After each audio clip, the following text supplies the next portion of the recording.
Hello बच्चों, आज हम कक्षा 7 के हिंदी पाठ्य पुस्तक के अंतर्गत पाठ 4 शहीद का पत्र इस पाठ का अध्ययन करेंगे।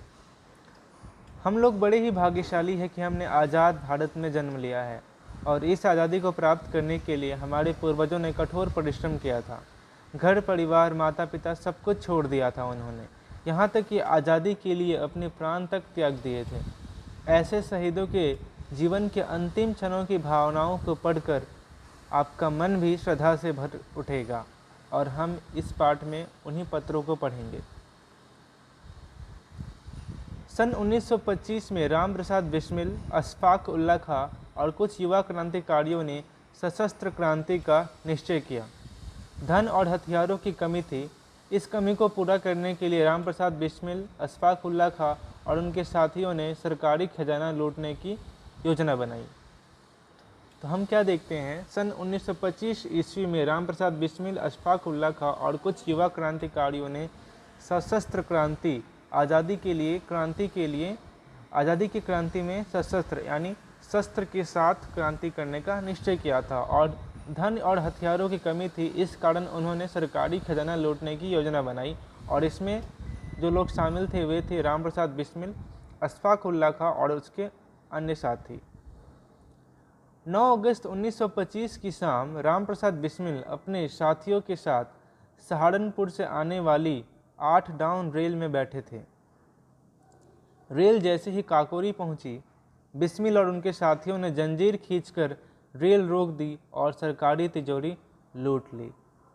तो 9 अगस्त 1925 को क्या होता है, इस दिन शाम के समय राम प्रसाद बिस्मिल अपने साथियों के साथ सहारनपुर से आने वाली 8 डाउन रेल में बैठे थे और रेल जैसे ही काकोरी पहुंचती है, वहां पर बिस्मिल और उनके साथियों ने रेल की जंजीर खींचकर रेल रोक दी और सरकारी तिजोरी लूट लिया। छिपते छिपाते वे लगभग 12 बजे घर पहुंचे। सुबह 4 बजे ही पुलिस ने उन्हें गिरफ्तार कर लिया। इस घटना को इतिहास में काकोरी कांड के नाम से जाना जाता है। आगे मुकदमा चला। राम प्रसाद बिस्मिल और उनके साथियों को फांसी की सजा सुनाई गई। फांसी के तख्ते पर चढ़ने से 3 दिन पूर्व उन्होंने अपने माताजी को यह पत्र लिखा। 19 दिसंबर 1927 को उन्हें फांसी दी गई। जैसे ही उनके कदम फांसी के तख्ते की ओर बढ़े, वैसे ही भारत माता की जय और वंदे मातरम के नारे आकाश छूने लगे। वे हंसते हंसते फांसी पर चढ़ गए। राम प्रसाद बिस्मिल तो नहीं रहे, पर उनके गीत आज भी गूंज रहे हैं। सरफरोशी की तमन्ना अब हमारे दिल में है, देखना है जोर कितना बाजुए कातिल में है। इसका अर्थ है, देशभक्ति की भावना से हमारा मन डूबा हुआ है और इसको पूरा करने के लिए हमें अपनी सामर्थ्य को बढ़ाना होगा। तो जब काकोरी कांड हो गया, उसके पश्चात ये इन लोगों पर मुकदमा चलाया गया और राम प्रसाद बिस्मिल और उनके साथियों को फांसी की सज़ा सुनाई गई और 19 दिसंबर 1927 को उन्हें फांसी दी गई। और जब उन्हें फांसी के तख्ते पर चढ़ाया गया, उस समय भारत माता की जय और वंदे मातरम के नारे गूंज रहे थे। वे हंसते हंसते फांसी चढ़ गए। आगे पढ़ते हैं।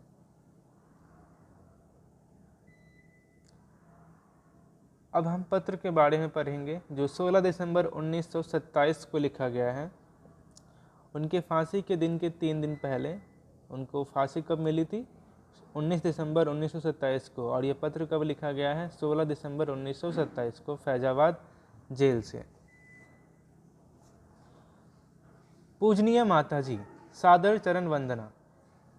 इस संसार में मेरी किसी भी भोग विलास तथा सुख की इच्छा नहीं है।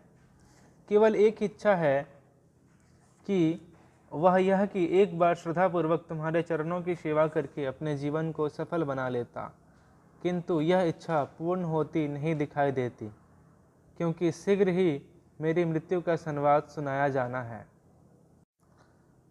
तो इस पत्र में राम प्रसाद बिस्मिल कहते हैं अपनी माता जी से कि मुझे इस संसार में किसी भी भोग विलास यानी कि मौज ऐश एन्जॉयमेंट करने का कोई इच्छा नहीं है उनकी केवल एक ही इच्छा है कि वह एक बार श्रद्धापूर्वक उनके चरणों की सेवा करके अपने जीवन को सफल बना लेते, किंतु उनकी यह इच्छा भी पूर्ण नहीं होगी, क्योंकि शीघ्र ही सरकार ने उनकी मृत्यु का संवाद सुनाया है।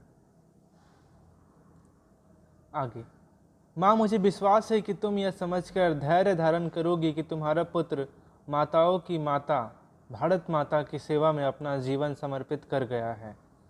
जब स्वाधीन भारत का इतिहास लिखा जाएगा तो किसी पृष्ठ पर उज्जवल अक्षरों में माँ तुम्हारा नाम अवश्य लिखा होगा।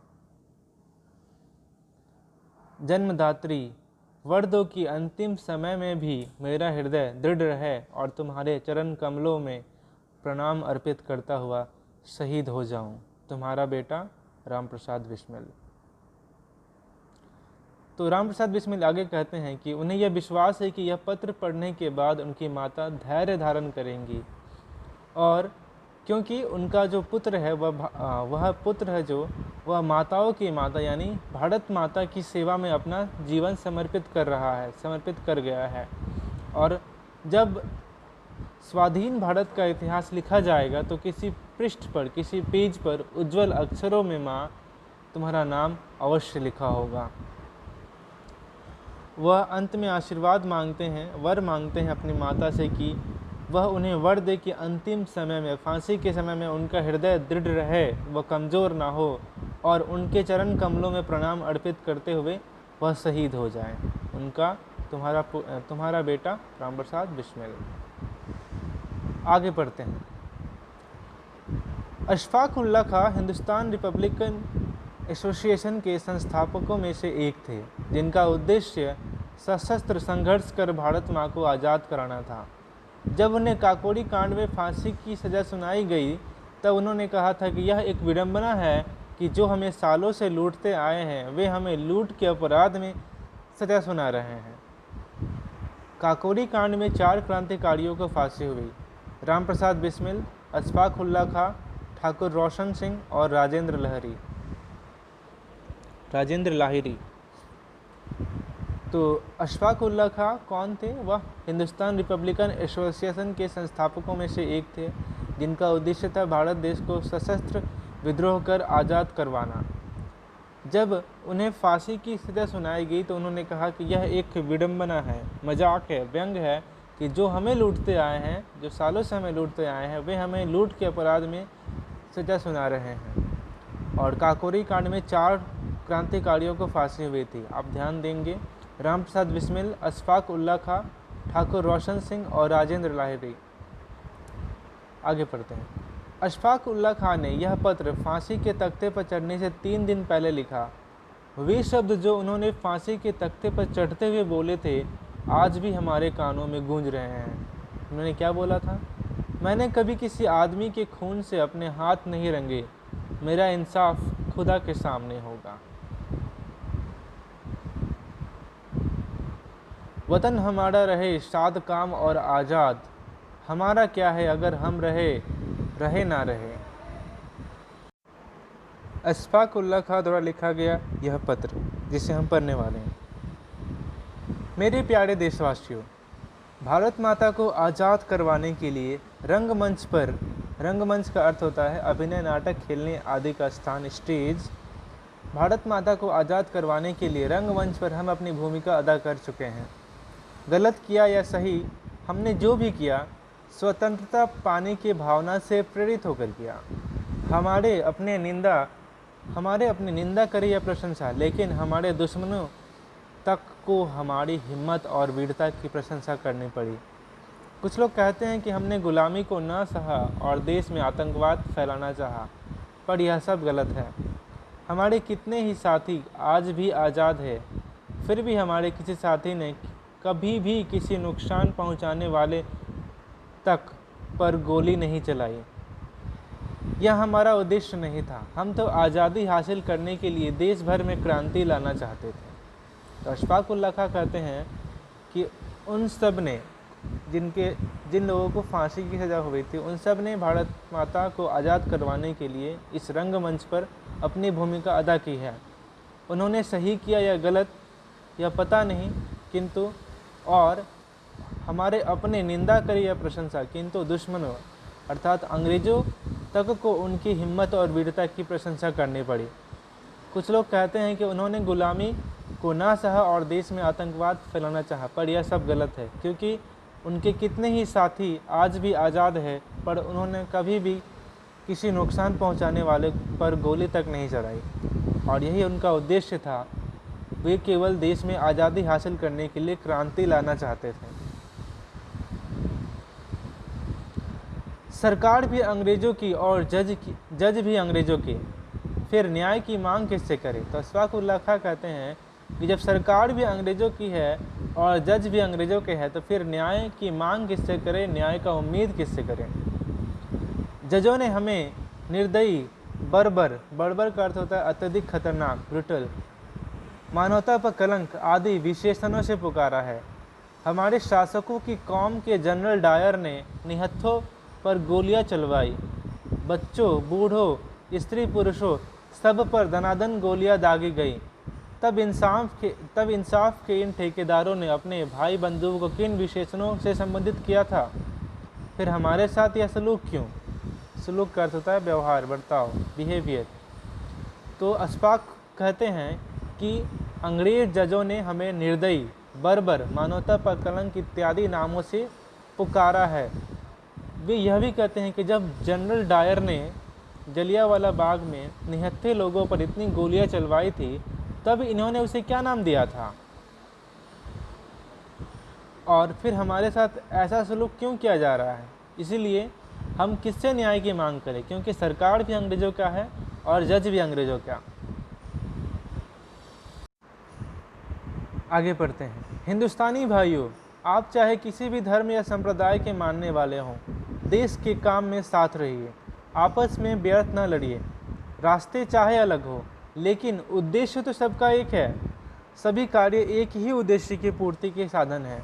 एक होकर देश की नौकरशाही का मुकाबला कीजिए, अपने देश को आज़ाद कराइए। तो अशफाक उल्लाह खां हिंदुस्तानी देशवासियों से, हिंदुस्तानी भाइयों से यह अपील करते हैं कि हम चाहे किसी भी धर्म या संप्रदाय को क्यों न हो, हमारा लक्ष्य तो एक ही है कि हम अपने देश को किसी भी तरह आज़ाद करवाएं, और इसके लिए हमें एक साथ होकर देश की नौकरशाही, कार्यपालिका को चलाने वाले ब्यूरोक्रेसी से मुकाबला करना होगा और अपने देश को आज़ाद कराना होगा। इसके लिए हमें एक साथ रहना होगा।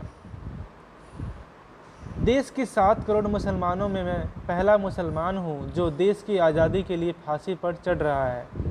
यह सोचकर मुझे गर्व महसूस होता है। सभी को मेरा सलाम। हिंदुस्तान आज़ाद हो, सब खुश रहें। तो अशफाक उल्लाह खां अंतिम शब्द यह कहते हैं कि देश के 7 करोड़ मुसलमानों में वे पहले मुसलमान हैं जो देश की आज़ादी के लिए फांसी पर चढ़ रहे हैं, और यह सोचकर ही उन्हें गर्व होता है। सभी को मेरा सलाम। हिंदुस्तान आज़ाद हो, आप सब खुश रहें। तो यह था, हमने 2 पत्र पढ़ा, अशफाक उल्लाह खां और राम प्रसाद बिस्मिल द्वारा लिखा गया 2 पत्र। और इस पाठ का नाम जिस तरह हम जानते हैं शहीद का पत्र है। तो हम देखते हैं कि किस तरह हमारे देश के क्रांतिकारियों ने देश की आज़ादी के लिए अपना सर्वस्व कुर्बान कर दिया। ऐसे शहीदों के अंतिम दिनों के भावनाओं को पढ़कर हमारा मन सच में श्रद्धा से भर उठता है। तो अब आप सभी छात्र इस पाठ में दिए गए शब्दार्थों को अपनी अभ्यास पुस्तिका में लिखेंगे, पढ़ेंगे, इसे याद करेंगे। साथ ही साथ पाठ में दिए गए जितने भी प्रश्न उत्तर हैं, इन्हें भी अपनी अभ्यास पुस्तिका में लिखने का प्रयास करेंगे।